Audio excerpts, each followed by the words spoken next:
압복강 사건은 뭐 우리가 좀 길게 했으니까, 자, 디나 이야기는 제가 그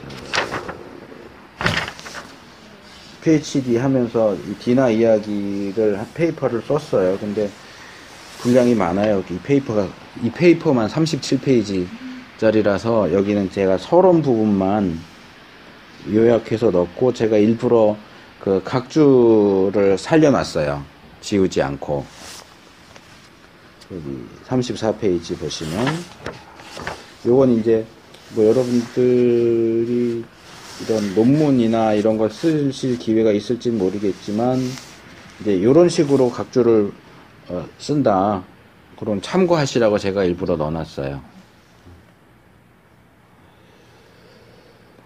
그래서 디나 이야기는 그냥 여기는 제가 짤막짤막하게 안 하고 쭉 그냥 풀어서 써놨기 때문에 이 내용을 지금 다 하지는 않을 거예요.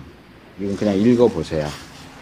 읽어보시는데 그냥 핵심적인 부분들만 이렇게 말씀을 드리자면, 디나 사건에 있어서 우리가 주목해서 볼 만한 것들 몇 가지만 말씀드리면, 첫째는 제가 의도적으로 지금 느끼셨는지 모르겠는데 디나 이야기 이렇게 얘기를 했어요. 근데 교회 안에서는 디나 이야기라고 안 하죠. 뭐라 그래요? 디나 강간 사건 이렇게 얘기해요.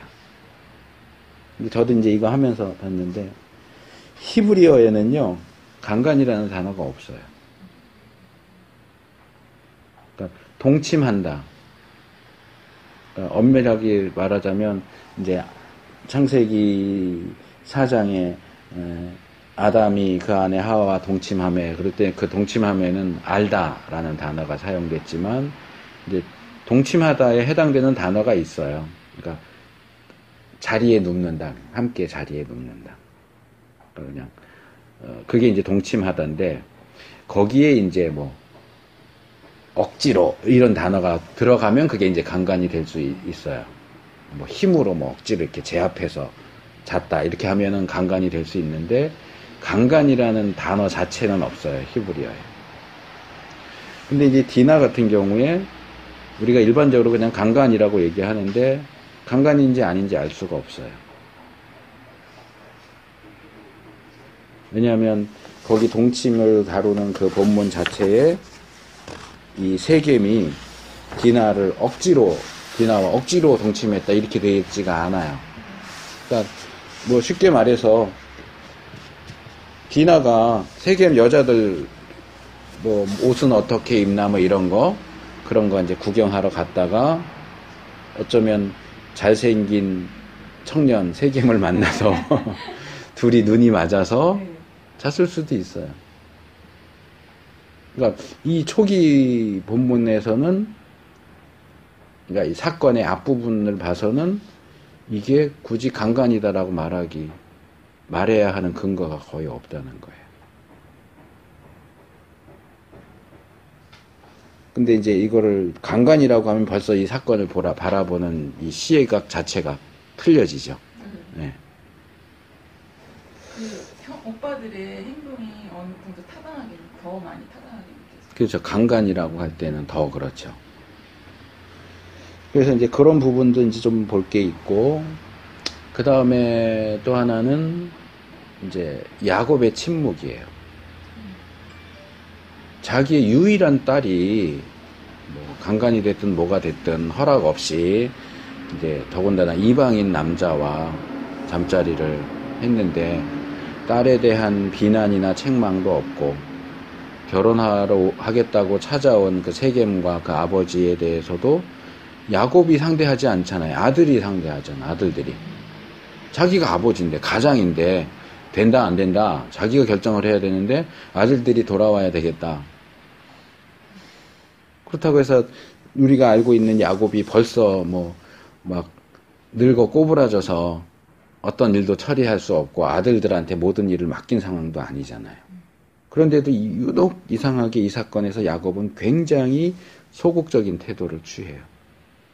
그게 이제 페미니스트들한테는 성경을 연구하는 여자 신학자들, 특별히 페미니스트적인 해석을 하는 사람들을 열받게 하는 요소예요. 아들이 그랬다면 가만히 있었겠느냐. 딸이니까 이렇게 무관심하게 내버려 둔 거 아니냐. 이런 비난을 하죠, 야곱에 대해서. 어쨌든 야곱은 여기에서 어떠한 역할도 하지 않아요. 긍정적인 것도 부정적인 것도 전혀 하죠. 이게 이제 하나의 수수께끼가 될 수 있고, 그 다음에는 이제 야곱의 아들들이죠. 이 창세기에 나오는 이 아브라함 가문의 가장 수치스러운 사건이에요.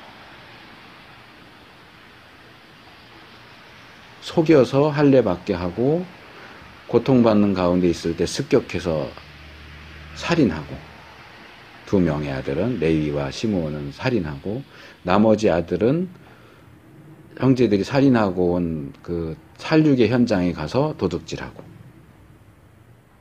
물론 뭐 나쁜 일들이 다른 때는 없었던 건 아니지만 학자들이 보통 대부분 동의하는 게 이거예요. 이건 족장 역사에서 가장 수치스러운 사건이다. 이렇게 비겁하고 폭력적이고 이런 일이 어떻게 우리 이스라엘 조상들 역사 속에 어떻게 이런 일이 있을 수 있느냐. 그러다 보니까 유대인들의 이 야곱의 아들들의 행동에 대한 해석들도 아주 의견이 분분해요. 잘못했다라고 하는 사람들이 있는가 하면 극단적으로 이건 잘한 거다 라고 주장하는 사람들. 당연한 거죠. 네. 당연히 그 시대에 그랬다면 죽어 마땅한 거고, 또 한 번. 근데요, 속였잖아요. 그걸 치사한 방법으로 한 거잖아요. 근데 일단은 그쪽이 더 상대가 세력이 강하면은 싸움에 있어서는 근데 또 세력은 그쪽이 강했죠. 네, 그건 그럴 수밖에 없어요. 전술 전략적인 측면에서. 진화를 그냥 모른 척하는 것도 아니고 결혼하고 싶다고 했는데 굳이 왜 그렇게까지 하나. 네. 그는 이방 사람과 결혼을 안 하려고 하는. 그것도 궁금해요. 하나님이 그때부터 이방 사람과의 결혼을 금하셨기 때문에. 아브라함이 이삭의 아내를 구할 때 뭐라 그래요? 이 가나안 땅에서는 아내를 구할 수 없다. 고향으로 돌아가서 얻어와라. 그리고 그 다음에 이삭의 아들도 에서도 이방 여자하고 결혼했더니 뭐라 그래요? 이삭에게 근심이 됐고 리브가에게 근심이 됐다. 그래서 야곱은 우리와 같은 동족으로 아내를 얻도록 하기 위해서 보내자. 그래서 보낸 거잖아요. 그러니까 이미 이방인과의 결혼 금지는 모세 때 이제 출애굽한 이후에 주어지지만 아브라함 때부터의 전통이에요. 왜냐하면 이거는 단순히 혈통적인 것보다는 종교적인 이유예요. 가나안 땅은 우상숭배가 성했기 때문에 이방인들과 결혼하면 이 우상숭배하는 우상신앙이 들어오게 되니까 여호와 신앙이 위협을 받죠. 그렇게 따지면 그렇게 야곱의 아들들이 사람을 속이고 했던 것들이. 그러니까 이런 부분에서 어디에 초점을 맞추냐가 달라지는 거예요. 그러니까 어떤 윤리적인 측면에 초점을 맞출 것이나 종교적인 측면에 초점을 맞출 것이냐. 그러니까 지금 얘기한 거랑 얘기하신 것들하고 비슷해요. 그 학자들의 견해도. 그러니까 이스라엘의 순수성을 중요하게 보는 학자들은 당연히 죽인 거 잘한 일이다. 이렇게 보는 거고, 윤리적인 측면에서 볼 때는 어떻게 이렇게 족장들이 이스라엘의 이 조상들이잖아요. 12명 이 사람들이 이렇게 속임수를 쓰고 비겁하게 힘쓸 수 없는 사람들도 그게 제압한 정도가 아니고 다 이렇게 죽이고 도둑질 해오고 약탈해오고 그럴 수 있느냐 이렇게 비난하는 쪽도 있고. 근데 이 부분에서 뭐 결론을 내리기는 쉽지는 않아요. 그리고 이 부분은 뭐 이렇게 속일 수 있느냐 어쩌나 뭐 죽여도 되느냐 어쩌냐 이런 데 초점이 있는 게 아니고, 그러니까 거기에 대해서 우리가 옳다 그르다를 말할 수 없다 그 얘기가 아니에요. 그러니까 아까 야복강 사건을 얘기할 때도 제가 우리가 보통 뭐 씨름 이런 것만 얘기하지만 본문을 자세히 볼 때 약복강 사건에서 가장 중요한 건 이름이다. 이름이 바뀌는 그게 중요하다라고 했던 것처럼 디나 사건에서 가장 중요한 것은 이 사건 때문에 야곱이 더 이상 세겜에서 살 수 없게 되었다. 자기가 도망칠 때 베델에서 하나님께 서원한 거 세 가지가 있잖아요. 그 중에 하나 베델로 가는 그것이 행해질 수밖에 없었다. 이게 이제 가장 중요한 요소거든요. 그러니까 우리가 살인한 게 잘했냐 못했냐 그거 논의할 수 있죠, 물론. 근데 그게 디나 사건의 핵심은 아니에요. 그러니까 논의할 수 없다는 아니에요. 논의할 수 있어요, 충분히. 또 이 할례는 이스라엘 사람들에게 굉장히 신성한 거잖아요. 아브라함 언약의 표인데 그걸 상대방을 속이는 데 썼으니 이것도 결국 이제 어떻게 보면 하나님을 이용해 먹는 거랑 같은 거예요. 그것도 굉장히 또 심각한 문제가 될 수 있죠. 세겜에 머물렀던 이 디나 사건 통해서 보면 아브라함이 하란에 머물렀을 때 테라가 하나에서 죽었지 않습니까? 예. 있다가 그 사건 그 내용과 보면은 다시 정해진 그 약속 땅으로 갈 수 있게끔 하나님께서 역사하신다고 이끄신다고 보는 게 비슷하다고 볼 수 있죠. 예. 패턴적으로 볼 때 이미 이제 야곱의 경우는 약속의 땅에 들어오긴 했죠. 세겜도 가나안 땅이니까 들어오긴 했지만 자기가 약속한 베델로 안 가고 예. 있었으니까 그런 어떤 패턴이 비슷하다고 말하는 것도 가능하죠. 그리고 이제 그렇게 볼 때 또 하나 이제 질문이 던져지는 게 이거죠. 그러면 야곱을 베델로 하기 위해서 굳이 야곱의 딸 디나가 그런 일을 당했어야만 하느냐. 그렇죠. 다른 방법으로 베델로 가라고 하셨을 수도 있는데, 그러니까 이제 이게 교회 생활과 연결시키면 이런 거죠. 부모가 잘못했다고 해서 자식을 치는 하나님이시냐. 부모가 잘못했으면 부모를 쳐야 되는데 왜 자식을 치느냐. 교회 안에 그런 분들 많거든요.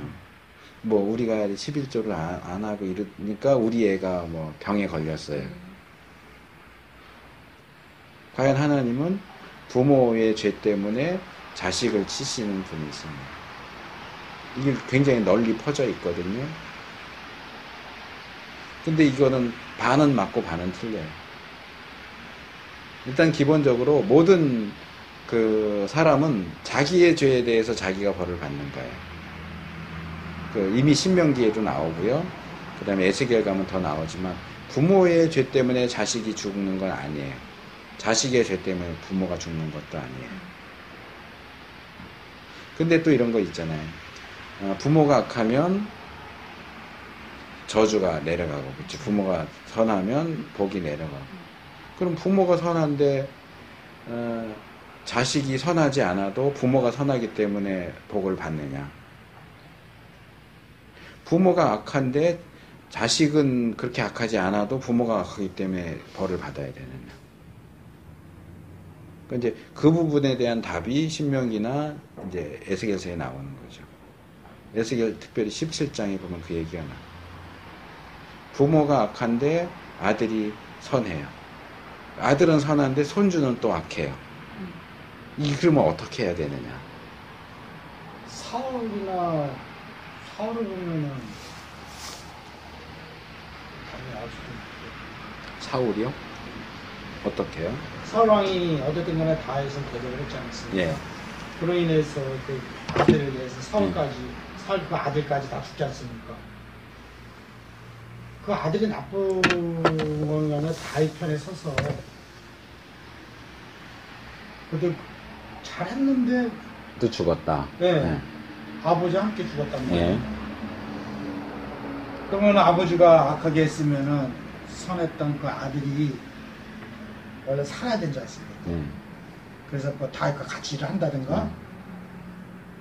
근데 그렇지 않은 걸 보면은 하나님께서 참 역사하시고 그 사람 들어쓰신 거 보면 이해할 수 없는 부분들이 상당히 많이 있어요. 자, 제가 질문 하나 할게요. 그 유다 역사 마지막에, 그러니까 유다의 왕들 중에서 하나님이 칭찬하시는 왕은 2명밖에 없어요. 그러니까 분열 왕국에서 히스기야하고 요시야예요. 요시야가 유다 왕국의 마지막 그 종교 개혁을 일으킨 왕이에요. 그래서 사람들이 기대를 많이 했죠. 근데 이 요시야가 미식으로 말하면 요절을 해요. 뜬금없이 죽어요. 괜히 그 애굽 왕 바로가 아수르하고 전쟁하러 가는데 그걸 막겠다고 갔다가 거기서 죽어요.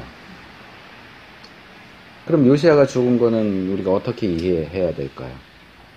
그 사람이 살았으면 종교개혁이 좀 더 잘 갔을 텐데 왜 그렇게 일찍 죽었을까요?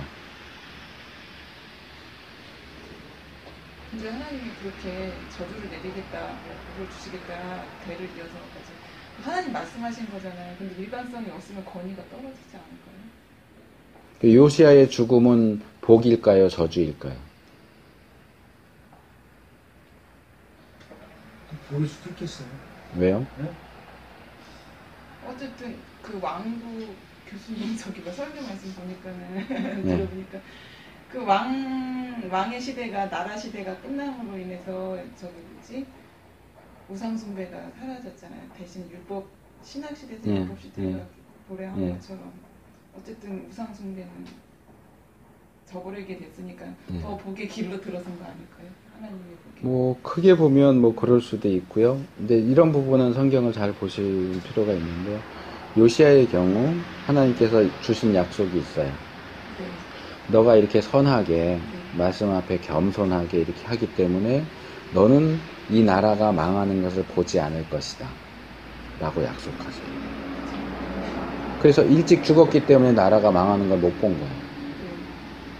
이 얘기를 조금 더 머리를 굴려서 생각을 할 필요가 있어요.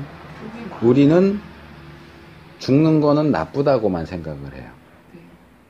근데 죽는 게 꼭 나쁜 것만은 아니에요. 요시야의 경우는 죽는 게 그게 복이었어요. 전체적으로 볼 때는 안타까운 일이긴 하지만 요시야가 죽은 것은 하나님이 약속하신 나라가 망하는 광경을 보지 않도록 하기 위한 어떤 사건이에요. 아까 말씀하신 거로 다시 올라가 봐요. 사울이 못되게 굴어서 전쟁에 져서 죽었는데 사울의 아들인 요나단은 착한 사람이에요. 그런데 요나단이 특별히 뭔가 잘못한 게 없는데 사울이 죽는 바람에 요나단도 그 전쟁에서 같이 죽었어요. 그러면 요나단은 아버지 사울 때문에 죽은 거 아니냐. 근데 우리가 그렇게 그냥 뭉뚱그려서 볼 수도 있지만 요나단의 죽음에는 요나단 자신에게 어떤 또 의미가 있는 것이 있을 수 있다는 거예요. 그냥 죽었으니까 이건 망했네, 안 됐네, 나쁘게 됐네 이렇게 생각할 게 아니고 사울의 죽음은 자기의 죄에 대한 형벌로서의 죽음이 있죠, 당연히. 그런데 요나단의 죽음도 사울의 죄 때문에 죽은 거냐? 그렇지 않을 수도 있다는 거예요. 요시야와 죽은 거 같다고 볼 수 있어요. 뭐 꼭 그렇게 연결시킬 필요는 없지만 저도 사실 그 부분을 뭐 깊게 생각한 건 아니라서. 근데 각각의 죽음에는 각각의 이유가 있을 거고 하나님이 그렇게 뭉뚱그려서 요나단이 선한 사람인데도 불구하고 아버지가 악하기 때문에 너는 아버지가 악하니까 너도 죽어 이렇게 죽이시는 분이라고 생각하진 않아요.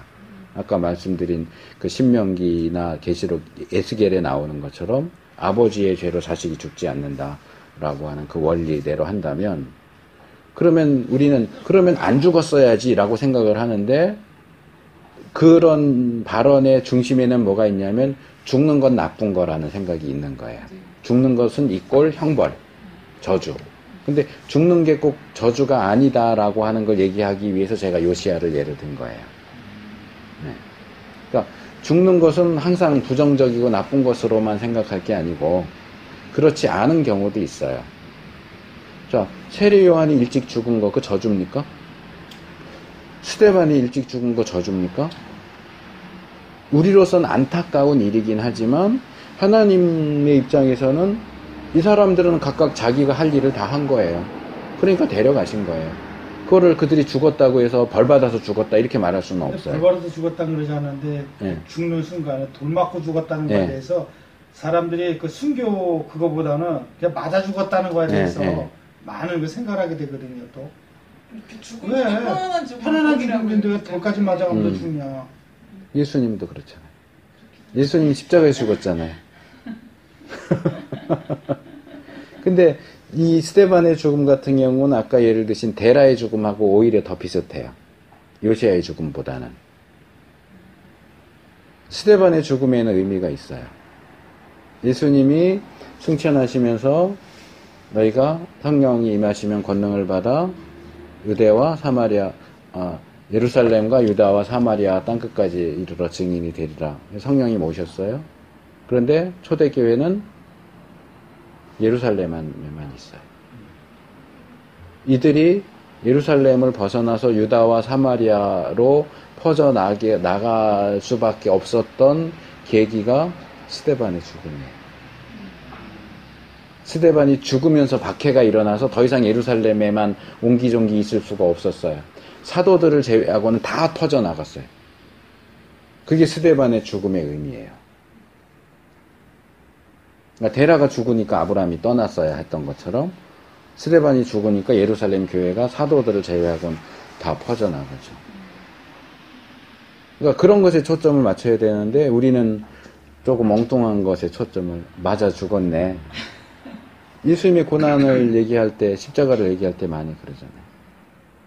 뭐 그런 복음성가도 있지만 얼마나 아프실까. 예수님의 대속의 죽음을 생각할 때에 십자가와 부활보다도 십자가의 고통. 어우, 예수님 되게 아프셨겠다. 어떻게? 너무 안 됐어. 이걸로 끝나면 안 된다는 거예요. 근데 지금 아니라 먼저도 그런 영화가 있지 않습니까? 그러니까 그 패션 오브 크라이스트가 거기에만 초점을 그게 문제인 거예요. 교인들이 기도할 때도 뭐 할 때도 그 생각만 하는 거. 우리 죄를 위해서 십자가 지신 게 그게 아니라 그 고통당하는 그 모습에 가슴 아파하고 뭐 초점이 흐려지는 거예요. 그러니까 그냥 예수님 아프셨겠다. 근데 예수님이 우리를 위해서 십자가에서 죽으신 것은 우리가 예수님을 동정하도록 하기 위해서 죽으신 게 아니에요. 그렇잖아요. 근데 그런 영화가 한참 유행했고 보면서 우리가 생각했던 것보다 예수님 정말 많이 아프셨겠구나. 그래서 뭐 어쨌다고요. 그냥 아프셨겠네. 그러고 끝난다고요. 그러면 안 된다는 거죠. 초점을 흐리는 거예요. 그렇다고 해서 뭐 우리가 예수님의 고통에 대해서는 무관심해야 된다. 그건 아니에요. 알아야죠. 근데 거기서 더 나가야 된다는 거예요. 더 나가야지 아프셨겠네. 그걸로 끝나면 안 되지. 그래서 늘 이렇게 깊이 들여다보는 것과 전체를 조망하는 그것이 같이 있어야 돼요. 제가 지난주에 이렇게 넓이 깊이 이거 말씀을 드렸었잖아요. 이처럼 그러니까 모범적인 설교할 때도 아까 제가 아브라함 하나님이 어떻게 하셨는가 이거는 더 넓은 조망이고요. 아브라함이 어떻게 했는가는 좀 좁은 조망이고 이게 두 개가 같이 가야 돼요. 어느 한쪽만 하다 보면 다른 쪽을 놓치죠. 그러니까 예수님의 십자가의 고통 우리가 얼마든지 묵상할 수 있고 보면서 정말 나 같은 걸 구원하기 위해서 예수님이 얼마나 고통을 받으셨는가 생각할 수 있어요. 근데 고통 받으셨다가 다가 아니라는 거죠. 거기서 멈추면 안 돼요. 아유, 그 양반도 되게 힘드셨겠네. 쯧쯧. 그러고 끝나면 안 돼요. 자, 그래서 이제 디나 이야기에는 그런 게 이제 여러 가지가 있고, 이제 야곱의 침묵과 관련해서 하나 더 얘기하면, 이게 디나 이야기인데, 디나는 한마디도 안 해요. 디나도 침묵하고 있어요. 그러니까 상당히 흥미로운 본문이에요. 여러 가지로. 제가 이거 테이프 하면서 상당히 재밌게 쓰기도 했는데 어쨌든 끝에 부분에 제가 이제 결국 디나 이야기를 우리가 어떻게 읽어야 될까 하는 부분도 얘기를 했는데 그냥 참고하시면 되고요. 그 다음에 이제 에서의 족보가 나오죠. 에서의 톨레도트. 그러니까 여기 뭐 구태여 이제 야곱과 그의 아들들 해서 이스라엘이 형성되고 에서는 이제 에돔 족속으로 넘어가는데 뭐 구태여 에서 얘기를 뭐 할 필요가 있겠느냐 하는 생각을 할 수도 있어요.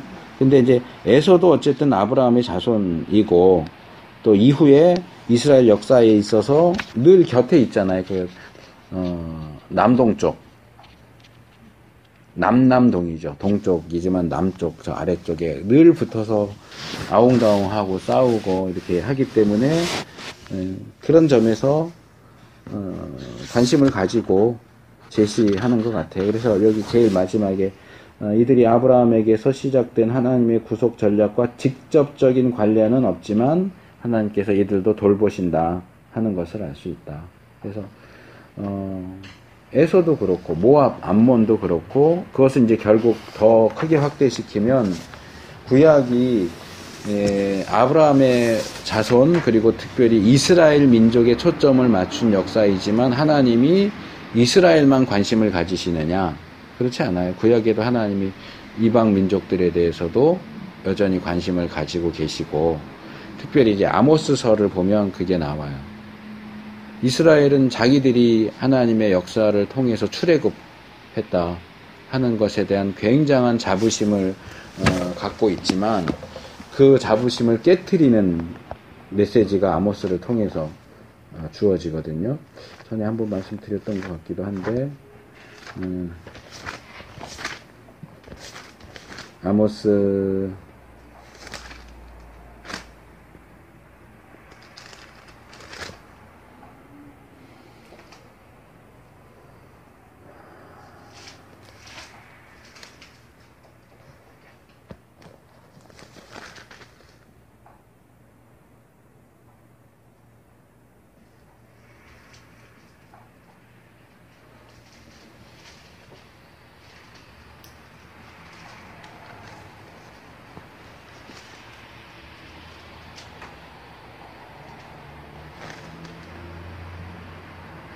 9장 7절 여호와께서 가라사대 이스라엘 자손들아 너희는 내게 구스 족속 같지 아니하냐 내가 이스라엘을 애굽 땅에서 블레셋 사람을 갑돌에서 아람 사람을 길에서 올라오게 하지 아니하였느냐. 애굽은 아시고 갑돌은 이제 크레테 섬이에요. 크레테 섬. 길은 걸어 다니는 길이 아니고 여기는 도시 이름이에요. 그러니까 너희는 하나님이 이스라엘만 사랑해서 이스라엘을 애굽에서 구출했다고 생각하지만 인도했다고 생각하지만 하나님은 블레셋 사람들도 크레테 섬에서 가나안 땅으로 인도하셨고 아람 사람들도 길이라고 하는 곳에서 인도해 오셨다. 다른 민족들도 하나님이 인도하신다. 너희라고 해서 특별한 게 있는 줄 아느냐? 그래서 이스라엘 자손들아 너희는 내게 구스 족속한 너희나 구스 족속이나 이스라엘 족속이나 다를 게 뭐가 있냐 이렇게 얘기해요. 물론 다르긴 하죠. 이제 이스라엘은 선민이죠. 하나님이 특별히 이제 관심을 가지고 역사하시지만 그렇다고 해서 하나님이 이스라엘만 관심 갖고 다른 민족은 그냥 내버려 두시느냐? 그렇지 않아요. 그들도 구원이 필요한 민족이에요. 그들에게 구원을 전하기 위해서 이스라엘을 선택하신 거죠. 통로로, 수단으로서. 근데 이스라엘이 그걸 잊어버린다고요. 우리만 잘났다. 니들은 다 개 같은 놈들, 지옥의 불쏘시개 같은 놈들. 우리한테 잘해. 아니요. 이스라엘이 열방에게 잘해야 되는 거예요. 이스라엘이 열방에게 여호와 신앙을 전하고 하나님께로 돌아오도록 하는 그 역할, 사역자 역할을 하라고 이스라엘을 부르셨는데 사역자 역할은 안 하고 잘난 체만 하고 있어요. 그래서 망한 거예요. 그리고 그 역할이 신약으로 오면은 교회로 넘어오는 거죠.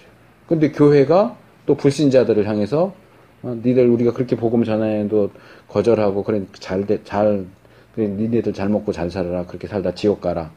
그리고 교회가 자기의 사명을 안 하면 교회가 망하는 거예요.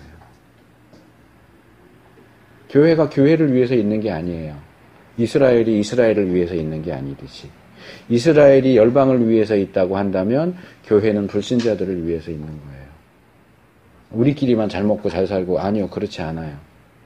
우리끼리만 잘 먹고 잘 살자고 하니까 망하는 거예요. 아까 말씀드린 것처럼 초대교회가 우리끼리만 하고 예루살렘에만 계속 옹기종기 모여 있으니까 하나님 흩으시잖아요. 스데반 죽여서 핍박이 일어나게 하셔 흩으신 거예요. 근데 이제 성경에 말하는 역사가 그러니까 이제 뭐 교회 망하게 하고 뭔가 새로운 걸 만드신다는 그런 건 없으니까 이제 이 시대로 가다가 끝나니까 이제 교회는 망하게는 안 하시겠지만 흩으시긴 하겠죠. 그렇게 자꾸 우리 교회 이렇게 하고 그러면 하나님 치실 거예요. 그러니까 교회가 자꾸 스스로를 배부르게 하면 안 돼요. 그럼 이 얘기는 결국 현대적으로 바꾸면 이런 거예요. 야, 교회가 불당하고 다른 게 뭐가 있냐? 이 얘기예요.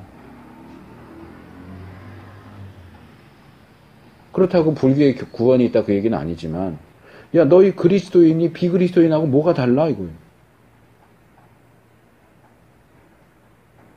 굉장히 충격적인 얘기예요, 사실은.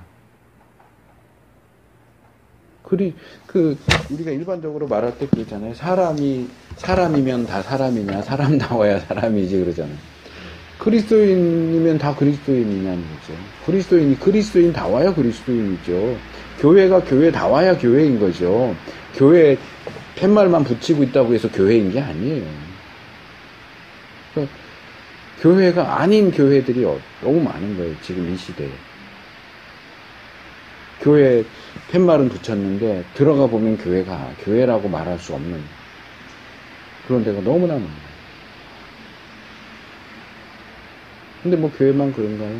신학교도 그렇고 각 개인 그리스도인도 그렇고 목사 타이틀은 있는데 들어가서 보면 목사라고 말할 수 없는 그런 사람들이 얼마나 많아요. 그러니까 그 본질, 다르게 말하면 다움, 교회다움, 목사다움, 그리스도인다움, 그게 우리 안에 있어야 돼. 그게 없으면 아무리 일본식 발음에 레떼르를 붙여봐야 소용이 없는 거예요. 아, 내가 목사인데 이게 교회인데 필요 없어요. 교회가 교회답지 않은데 무슨 교회예요. 그거는 예수님 비유로 말하자면 가라지지. 곡식이 알곡이 아니고 가라지인 거예요. 지금 가라지가 알곡들 사이에 심겨져 있어요. 그 마지막 추수 때 추수하려고 놔두는 거지 그게 알곡이어서 놔두는 게 아니에요. 자, 요셉 이야기로 넘어갑니다. 자, 요셉은 제가 2번만 다뤄요. 첫 번째 하고 세 번째. 그리고 이제 중간에 유다 이야기가 이제 중간에 끼어들어서 이제 다음번 시간에, 마지막 시간에는 유다 이야기하고 요셉 나머지를 할 거고요. 오늘 할 유다 이야기는 요셉의 이제 가나안 땅에서의 요셉이에요. 이제 우리가 마지막에 할 것은 애굽에 있는 요셉이고요. 자, 뭐 요셉 이야기도 전에 그 창세기 하면서 많이 말씀을 드렸기 때문에 뭐 기본적인 그 겹치는 부분들은 제가 웬만하면 그냥 넘어가고요. 그냥 간략하게 얘기를 하면, 자, 요셉 이야기의 독특성 그랬어요. 요셉은 일단 족장이 아니죠. 족장 이야기 속에 있지만 요셉이 족장인 건 아니에요. 그리고 아브라함, 이삭, 야곱 이야기는 막 이렇게 서로 얼기설기 되어 있는데 요셉 이야기는 조금 따로 분리된 느낌이 있어요. 그리고 요셉 이야기 하나만으로 뭐라 그럴까, 완벽한 스토리를 이루고 있어요. 그래서 학자들이 이 요셉 이야기를 독특하게 보는 거예요. 독특하게 보고, 또 요셉 이야기에 나오는 부분들이 이 애굽에 전해져 내려오는 이야기들하고 상당히 비슷해요. 비슷한 부분들이 많아요. 그래서 이제 비평주의 학자들은 이 요셉 이야기가 이제 애굽 그 이야기들의 영향을 받아서 이제 꾸며진 거 아니겠느냐 그렇게 주장을 하지만, 이제 창세기 할 때는 비슷한 얘기들이 많이 나오잖아요. 타락 이야기도 뭐 수메르, 아카드 이런데 길가메시나 홍수 이야기, 아브라함 이야기, 모세 이야기도 그렇고 요셉 이야기도 그렇고 이 주변에 비슷한 이야기들이 되게 많아요. 근데 이건 아마 이제 이 강의 첫 시간쯤에 제가 말씀을 드렸겠지만 비슷한 점들도 많지만 들어가서 보면 똑같은 건 아니에요. 달라요.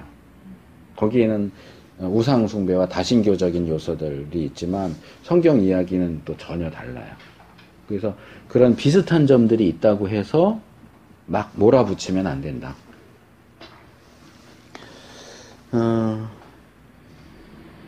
그래서 요셉 이야기는 독특성을 가지고 있고 그리고 독립성을 가지고 있다. 그러니까 요셉 이야기는 족장들 이야기와 그냥 분리시켜서 요셉 이야기 하나로만 읽어도 충분히 그 스토리가 진행이 돼요. 그리고 거기 39페이지 둘째 단락에 애굽 이야기 비슷하다고 그랬죠. 요셉과 보디발 아내의 이야기는 애굽의 두 형제의 이야기하고 비슷해요. 똑같지 않아요. 비슷한데 이제 형수가 동생을 유혹하고 모함하고 뭐 그런 얘기들은 기본적인 뼈대는 비슷한데 그 뒤에 얘기는 또 전혀 달라요.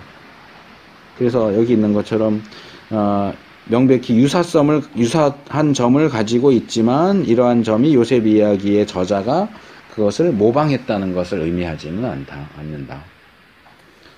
비슷하긴 하지만 같은 건 아니다. 자, 요셉 이야기의 주제는 기본적으로 지식.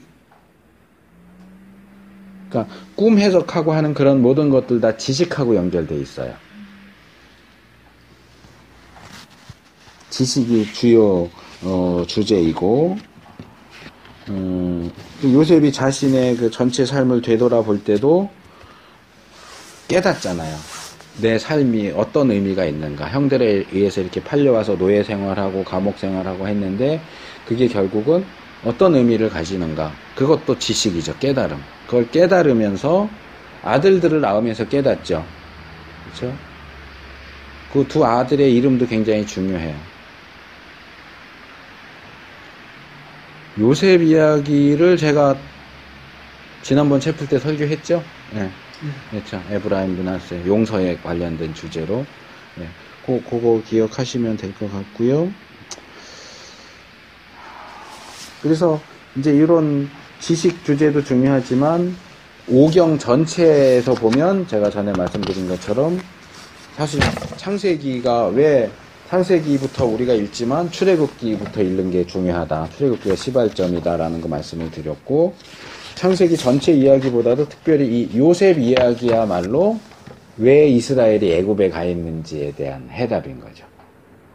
아브라함, 이삭, 야곱도 있지만 특별히 요셉에게 와서야 어떻게 해서 가나안 땅에 살던 야곱의 가족이 애굽으로 내려오게 되었는가.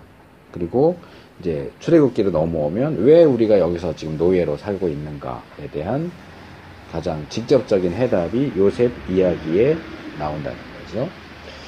그리고 이제 요셉 초기 생애에서 우리가 볼 만한 건 세 개인데 채색옷에 대한 거, 꿈꾸는 자에 대해서, 그 다음에 세겜으로 가서 다시 애굽으로 가는 거. 채색옷에 대한 얘기는 전에 했죠. 두 가지예요. 소매가 긴 옷이거나 여러 가지 색깔로 된 알록달록한 옷. 어쨌든 이것은 요셉을 다른 형제들과 구별시켜주는 역할을 했어요. 이게 어린 요셉의 입장에서는 굉장한 거죠. 자기는 다른 형제들하고 다른 거예요. 다른 형들하고 다른 거예요. 요셉이 막내니까 베냐민은 아직 어리고 또 자기 친동생이고 형들과 나는 달라. 그걸 인식한 거죠. 그렇죠. 아니까 이러고 까부는 거죠. 형들 무시하고 같이 양치러 가도 자기는 양 안 치고 형들이 뭐 하나 감시하고 와서 형한테 얘기하고 그 형한테 얘기하는 것도 지난번에 말씀드렸지만 형이 잘못한 것을 얘기했다 보다도 형들에 대한 나쁜 소식을 전했다. 형들이 나쁜 일을 했기 때문에 그 나쁜 일을 전한 건지 형들이 나쁜 일을 안 했는데 나쁘게 말한 것을 얘기하는 건지 애매해요. 히브리 본문 자체가. 어쨌든 이 어린 요셉은 형들에게는 구박덩어리, 아버지 야곱에게는 사랑덩어리. 조금 객관적으로 보면 천덕꾸러기. 초기 요셉을 뭐 그냥 좋게들 많이 얘기하지만 저는 초기 요셉은 좋게 보이지가 않아요. 그냥 쉬운 말로 한마디로 하면 싸가지 없어요. 아빠가 너무 사랑해 주니까 아나무인인데다가 꿈 얘기 한번 해서 형들이 싫어하면 눈치 봐갖고 안 해야죠. 또 하고 아버지가 나서서 야단칠 정도로. 그렇죠? 그거는 요셉이 싫어서 야단친 게 아니에요. 요셉이 너무 눈치 없게 구니까 말하자면 방패막이 해주느라고 형들이 뭐라고 그러기 전에 이제 아빠가 막아주느라고 그렇게 하는 거지. 얘는 지가 미움을 받으면 좀 자중을 해야 되는데 절제가 안 되는 거예요. 천상천하 유아독존. 아버지 말고는 아무도 나를 터치 못해. 옷이 증명해주고 아버지의 대우가 증명해주고. 그래서 어떻게 해요? 그 개역에 언사가 불평하였더라. 이게 참 해석이 어려운데 사실 언어로는 전혀 어렵지 않아요. 샬롬을 안 했다는 거예요. 야곱을 볼 때 샬롬, 샬롬이 인사말이잖아요. 안녕하세요. 안녕. 집안에서거나 밖에서나 마주치면 안녕 하고 인사를 해야 되는데 자기끼리는 하는데 요셉한테는 안녕도 안 했어. 그게 그 뜻이에요. 언사가 불평하였더라고. 뭔가를 불평했다 그 얘기가 아니고 요셉하고는 인사도 안 해. 너무너무 미워가지고 아는 체도 안 하는 거예요. 근데도 얘는 부족함을 못 느껴. 나는 아빠의 사랑으로 충분해. 형들하고 잘 지내야 할 필요도 없고. 왜? 나는 형들보다 위에 있으니까. 관계가 점점점 악화되는 거죠. 그러니까 이 꿈꾸는 것은 우리가 이제 볼 때는 일반적으로는 이제 비전 이렇게 얘기하고 꿈이 이루어진다 요셉이 팔려가면서도 내가 꿈이 이루어지는구나 이렇게 되는데 저는 그건 좀 너무 오버고 말년에 깨달은 거죠. 자식 낳으면서 내가 팔려간 게 이런 의미가 있구나. 저는 그렇게 생각해요. 시간이 지나면서 깨우친 거지. 이 천방지축, 이 천덕꾸러기가 형들에 의해서 팔려가면서도 꿈이 이루어지는구나. 아니 저는 그렇다고 생각하지 않아요. 그러니까 이 이야기들이 뭔가 하나님의 뜻이 이루어져 가는 과정이긴 한데 요셉과 형들과의 관계를 보면 점점점 악화되는 거예요. 가면 갈수록 악화되는 거예요. 근데 또 그 상황에서 야곱은 형들만 있는 자리로 세겜으로 요셉을 보낸단 말이에요. 이게 치명적인 거예요. 아마 야곱은 이제 자기의 그 비호가 있으니까 그 위에 애들이 요셉을 건드리지 못할 거라고 생각했을지도 몰라요. 그러니까 그냥 안심하고 보냈을지 모르겠는데 벌써 뭐라고 그러지? 꿈꾸는 자가 오는도다. 형들의 요셉에 대한 감정은 정말 극단으로 치솟은 거예요. 그러니까 보자마자 죽일 공리를 하잖아요. 아버지도 없겠다. 여기 빈 들판인데 잡아서 죽이고 우리만 입 닦으면 아무도 몰라. 그러니까 인사 안 하는 정도가 아니고 여기쯤 가면 죽이고 싶은 거예요. 동생이 얼마나 미운지 정말로 죽이고 싶은 거예요. 그게 형들의 마음속에 있어요. 그 누구 책임이냐? 요셉 책임이에요. 야곱의 책임도 있지만. 정말 있잖아요. 우리도 살면서 정말 그러면 안 되는데 정말 죽이고 싶도록 얄미운 사람 있잖아요. 요셉이 그런 사람. 뺀질뺀질해가지고. 자기는 일도 안 해. 그러면서 형들이 이랬어요 이러고 꿈꾸고 자기가 제일 잘났다고 딱 이러고. 지금도 오는 게 왜 오겠어요? 일 도와주려고 오겠어요? 감시하러 오는 거예요. 이 얄미운 놈이. 맨날 꿈 얘기나 하는 놈이. 그러니까 저거 기회다. 해치워버리자. 근데 이제 베냐민이 역할을 하고 유다가 역할을 하죠. 죽이지는 말자. 원래대로 했으면 죽였을 텐데. 그렇죠? 그러니까 처음에는 죽이자 하는 것을 죽이는 말자. 그래서 웅덩이에 넣는 거고. 그러니까 웅덩이에 물 없는 웅덩이에 넣었어요. 근데 버리고 가면 거기서 굶어 죽는 거예요. 그러니까 또 죽게 되는 상황이 되니까 유다가 죽도록 놔두지는 말고 차라리 파는 게 어떠냐. 그러니까 이게 유다가 못된 계획을 내놓는 것일 수도 있지만 한편으로는 죽는 걸 막으려고 하는 거예요. 죽지는 않도록. 적어도 죽지는 않게 하기 위해서. 근데 그게 또 여기는 그러니까 우연이 굉장히 많아요. 적어도 두 개의 우연이 있어요. 하나는 요셉이 아버지의 명령을 따라서 형들이 양을 치고 있는 곳 세겜으로 가는데 형들은 못 만나잖아요. 어디론가 없어졌어요. 내비게이션이 있는 것도 아니고 휴대폰이 있는 것도 아니고 거기다가 야, 요셉이 올 줄 알고, 요셉아, 우리 어디로 간다라고 메모를 남겨놓은 것도 아니고. 그 요셉은 그냥 형한테, 아버지한테 돌아가면 돼요. 갔더니 없던데요.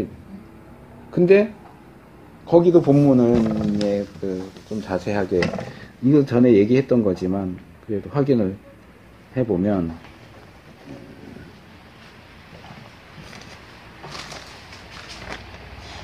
아까 약복강 사건에서도 그 말씀을 드렸잖아요. 야곱이 싸움을 건 게 아니고 어떤 사람이 싸움을 걸었단 말이에요. 여기 37장 15절도 보세요. 지금 요셉 이야기를 쭉 하는데 요셉이 어떤 사람을 만난 게 아니고 어떤 사람이 요셉을 만났어요. 이 어떤 사람은 누군지도 몰라요. 이름도 몰라요. 성도 몰라요. 왜 거기 나타났는지도 몰라요. 그런데 이 사람이 굉장히 중요한 역할을 하잖아요. 이 사람이 요셉을 만났어요. 그리고 형들이 어디 갔는지를 알고 있어요. 이 사람이 요셉을 만나지 않았다면 요셉은 형들이 있는 곳으로 가지 않았을 것이고 붙잡히지도 않았을 거고 팔리지도 않았을 거예요. 그러니까 이 어떤 사람이 여기 나타나는 바람에 어떤 사람이 요셉을 만나는 바람에 이 이야기가 진행이 되는 거예요. 그리고 또 하나는 자 거기 37장 21절 르우벤이 생명을 구원하기 위해서 생명은 상하지 말자 이렇게 하고요. 26절에 가면 유다가 형제에게 이르되 우리가 동생을 죽이고 피를 은닉한들 무엇이 유익할까? 이제 여기에는 죽여봐야 이득이 없잖아 하는 얘기일 수 있지만 이제 르우벤과 마찬가지로 죽지는 않게 하려고 하는 의도가 있는데 그 앞에 25절에 자 형들이 요셉을 잡아가지고 옷을 벗기고요. 그리고 구덩이에 던졌어요. 그래놓고 뭐 하고 있어요? 앉아서 음식을 먹고 있어요. 그런데 그들 눈앞에 뭔가가 띄어요. 뭐가요? 이스마엘 족속이 애굽으로 내려가는, 그러니까 상단, 이스마엘의 상단. 근데 여기는 이스마엘이라고 돼 있고 28절에는 미디안 사람 이렇게 돼 있어서 이것도 이제 비평주의자들은 이게 문서설로 해서 이게 자료가 다르다. 이스마엘 족속이냐 미디안이냐 뭐냐. 근데 뭐 이건 얼마든지 설명이 가능해요. 섞여 있을 수도 있고요. 그러니까 뭐 그게 큰 문제는 아니고, 그러니까 유다가 가만히 있다가 팔자고 얘기한 게 아니고 이 상단이 지나가는 걸 보고 이 아이디어를 떠올린 거예요. 그 상단이 지나가지 않았으면 유다는 뭔가 다른 꾀를 냈어야 했을 거고 어쩌면 꾀를 내지 않고 그냥 버리고 갔으면 요셉은 거기서 그냥 굶어 죽어야 했을지도 몰라요. 또 이제 들짐승이 와서 또 해칠 수도 있고요. 그러니까 유다가 팔자라고 하는 얘기는 아무것도 없는 허공에서 나오는 게 아니고 이 상단을 발견해서 생각해내는 아이디어라. 이것도 이제 우연이죠. 근데 또 이들이 하필이면 애굽으로 가요. 여기서 이제 애굽으로 내려가는지라 이렇게 했으니까 두 가지가 가능해요. 하나는 방향이 애굽 방향이다. 이렇게 볼 수 있고요. 하나는 어디로 가는지 이 형들은 몰랐는데 이건 이제 쓰는 모세 입장에서는 애굽으로 간다라고 설명하는 것일 수도 있죠. 뭐 둘 다 재미있어요. 뭐 애굽으로 가는 줄 알면 애굽으로 멀리 팔아버리자 이런 게 될 거고, 몰랐다고 하면 어쨌든 팔아버리면 어딘가로 데려가겠지 이렇게 하고 했는데 애굽으로 간 거고. 이제 어쨌든 그렇게 해서 애굽으로 팔려가죠. 그리고 이제 수염소를 죽여서, 제가 이 염소 얘기했죠. 야곱이 아버지 속일 때 사용한 동물이 염소예요. 야곱의 아들들이 아버지를 속일 때 똑같이 염소. 양도 있었을 텐데 왜 하필이면 염소였을까? 계속 고통받네.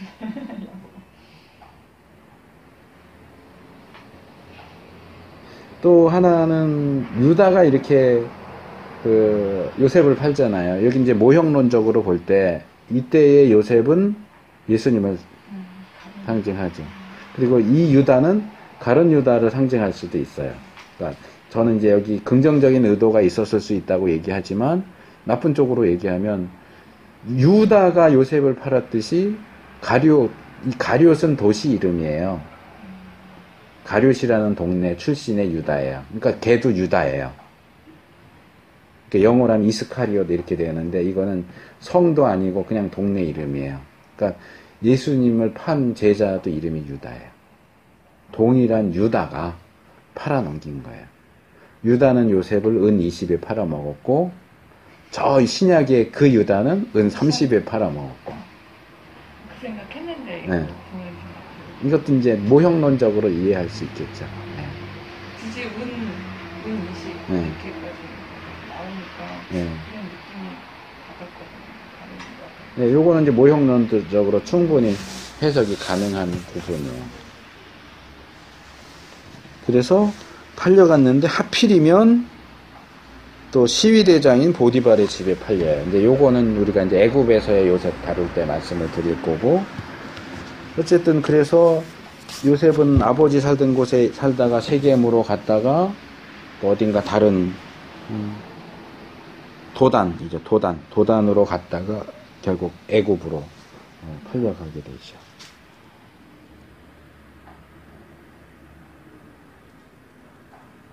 그러니까 저는 이제 제가 그 얘기를 고등학교 때인가 대학교 때인가 어디서 읽은 것 같은데 읽었는지 들었는지 그래서 지금도 기억하고 있는 건데 뭐냐면 하나님의 백성의 삶에서 일어나는 일은 어떤 것도 우연은 없다.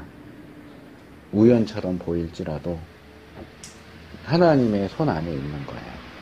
근데 이걸 지나치게 이제 하이퍼 칼비니즘 해갖고 극단적인 예정론 해서 제가 지금 이렇게 이 컵 뚜껑을 집어서 이렇게 덮는 요것도 하나님이 정하셨다. 이렇게까지 얘기할 건 없고 그건 하이퍼 칼비니즘이에요. 하나님의 예정 안에서도 우리는 어느 정도 우리의 자유의지를 행사해요. 이걸 제가 덮을 수도 있고 안 덮을 수도 있어요. 제가 지금 이렇게 왔다 갔다 하는 것까지도 하나님이 예정하셨다. 이렇게 얘기하는 거는 극단적인 예정론이에요. 그건 아니고. 그러나 우리 삶 속에서 일어나는 어떤 일도 사실 하나님의 그 계획과 의도에서 벗어나지는 않아요. 그렇다고 해서 그게 숙명론으로 가면 또 안 돼요. 인도 사람들은 숙명론이에요. 그리고 이슬람도 숙명론이에요. 그들에게 좋은 일이 생기든 나쁜 일이 생기든 그거는 신의 뜻이라고 생각을 하기 때문에 그러니까 우리가 볼 땐 얼마나 불합리해요. 사람을 네 개로 이렇게 순위로 나누고 천민들은 천민들의 삶에 반란이라도 일으켜야 되잖아요. 근데 그 사람들은 숙명론이에요. 내가 가장 낮은 단계에 태어났으면 여기에 순응하고 성실하게 살아야 다음에 태어날 때 한 단계라도 올라간다. 숙명론이에요. 거기에 막 거부하고 막 이러면 다음에 태어났을 때 짐승으로 태어날 수도 있으니까 윤회론에 의해서. 그러니까 이게 얼마나 지배체계로서는 얼마나 좋아요. 근데 이제 기독교가 그런 식으로 사용되기도 하죠. 그래서 이제 마르크스가 기독교는 민중의 아편이다. 기독교가 불합리한 상황 속에 있는 백성들에게 이 땅에서의 삶은 지나가 하나님 나라 생각하고 참아 이렇게 하니까 그 숙명론하고 다를 게 없는 거예요. 기독교를 그런 용도로 기독교 지도자들이 사용을 많이 했어요. 과거에. 참아. 그러니까 이건 민중에게 아편을 주고 몽롱하게 해서 현실을 잊어버리도록 하고 내세만 지향하도록 하는 아주 나쁜 거다라고 하는 의미에서 아편이라고 얘기하거든요. 그러니까 우리가 국가 얘기할 때 국가가 요즘엔 그게 별로 안 했는데 저희 고등학교 때, 대학교 때 그런 3S 정책 쓴다 그러잖아요. 우민 정책 하면서 뭐 스포츠 뭐 이렇게 하고 3S 정책 쓴다 했듯이 교회도 그런 식으로 정책을 쓰는 거고 민족과 국가가 그런 윤회론으로 또는 이슬람 종교가 인샤알라 인사말처럼 들리는데 이게 인시알라예요. 알라의 뜻이다 그 말이에요. 인샤알라. 이렇게 가다가 도망치는 사람 만났어요. 구해줘요. 인시알라. 너를 구해주는 게 알라의 뜻인가 보다. 거부하지 않아요. 왜? 숙명론이니까. 알라의 뜻으로 정해진 거니까 해야 되는 거예요. 그게 긍정적이든 부정적이든. 근데 예정론은 숙명론이 아니에요. 운명론, 숙명론이 아니에요. 그 안에 인간의 자유의지가 있죠. 더 큰 테두리로 하나님의 주권이 있지만. 그래서 그런 면에서 요셉의 생애를 보면, 그러니까 야곱은 성화 쪽이라고 한다면 요셉의 생애는 저는 하나님의 인도하심 쪽으로 맞출 수 있을 것 같아요. 하나님이 인도하세요. 그래서 그의 생애에 많은 일들이 일어나지만 그의 생애에서 일어난 어떤 일 하나도 우연이 없어요. 다 하나님이 계획하시고 의도하시고 인도하셔서 거기까지 가게 하세요. 요셉이 처음부터 그걸 알았던 건 아니에요. 그런데 이제 어느 정도 시간이 지나고 총리가 되고 이제 아들을 낳을 때쯤 돼서 제가 볼 때는 이름 지어 주는 것 때문에 그렇게 생각을 해요. 그때쯤 돼서 깨닫는 거예요. 아, 이래서 하나님이 날 여기 보내셨구나. 요셉이 근데 어렸을 때부터 하나님께 대한 신실함이 있었던 거예요? 여호와 신앙은 기본적으로 가지고 있었다고 봐야겠죠. 근데 생각해 보세요. 우리가 생각하는 것처럼 뭐 아브라함 하면 믿음의 조상 하듯이 요셉이 어려서부터 하나님께 신실한 신앙을 가지고 있었다면 그렇게 못하죠. 근데 요셉이 저항을 안 하잖아요. 형들이 그렇게 저항을 안 했다고요? 저항 안 한 걸로 저는 아는. 요셉이 팔려가는 장면에서는 디나 사건처럼 요셉이 무슨 말을 했는지 어떻게 행동했는지가 전혀 나오지는 않아요. 그게 저항을 안 했다라고. 안 했다는 얘기가 아니에요. 왜냐하면 뒤에 나와요.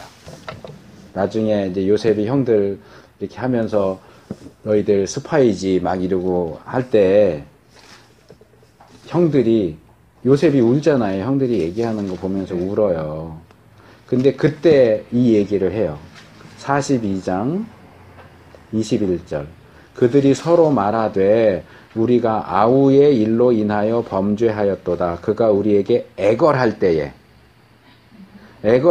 그 마음의 괴로움을 보고도 듣지 아니하였으므로 이 괴로움이 우리에게 임하도다. 그러니까 요셉이 애걸한 거예요. 형들 왜 그러세요? 응? 팔지 마세요. 나 여기 던지지 마세요. 애걸하고 괴로워했어요. 다만 그 본문에서는 전혀 언급을 안 했으니까 그걸 보고 우리가 요셉이 그냥 가만히 있었나 보다 생각할 수 있지만 그거 아니에요. 만약 이 구절이 없으면 조금 그랬을 가능성이 높았을지도 모르지만 근데 일반적으로 놓고 볼 때 그랬을 리가 없잖아요. 얘가 아마 팔려갈 때 나이가 몇이나 됐을지 모르겠는데 17살인가 그랬을 거야 아마 제 기억이 17인데 애잖아요.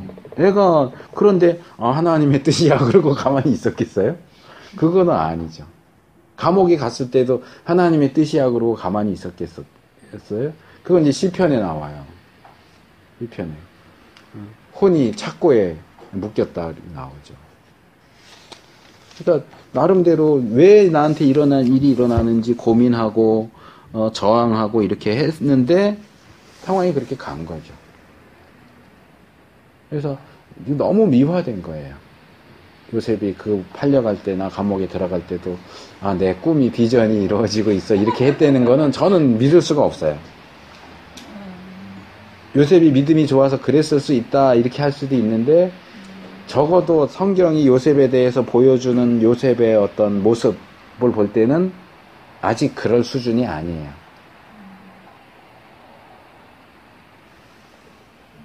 그러니까 아브라함이 믿음의 조상이니까 처음부터 믿음의 조상이었다고 보는 거하고 비슷한 거예요. 요셉이 처음부터 믿음이 막 이렇게 수준이 높아서 이랬을 거다. 아니요, 저는 그렇게 보지 않아요. 아브라함도 점점점 이렇게 성장해 가는 거고 요셉도 점점점 성장해 가고 이러는 거지 처음부터 완성되어 있는 게 아니라는 거죠. 자, 오늘 여기까지 하도록 하겠습니다.